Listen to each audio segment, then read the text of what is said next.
If you're looking to enhance your gaming experience in FIFA 24 by improving the graphics performance, follow these simple steps to adjust the settings effectively. Step 1. Access graphics settings. Open FIFA 24 and navigate to the main menu.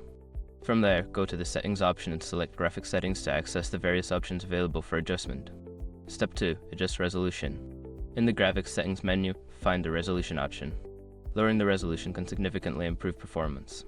Choose a resolution that balances visual quality and frame rate, such as 1280x720 or 1600x900. Step 3. Change graphics quality. Look for the graphics quality settings, which typically include options like low, medium, high, and ultra. Set the graphics quality to low or medium to increase performance, especially if your hardware is not top tier. Step 4. Disable VSync. Locate the VSync option in the settings. Disabling VSync can help reduce input lag and improve frame rates, allowing for a smoother gaming experience. Step 5. Update drivers. Ensure your graphics card drivers are up to date.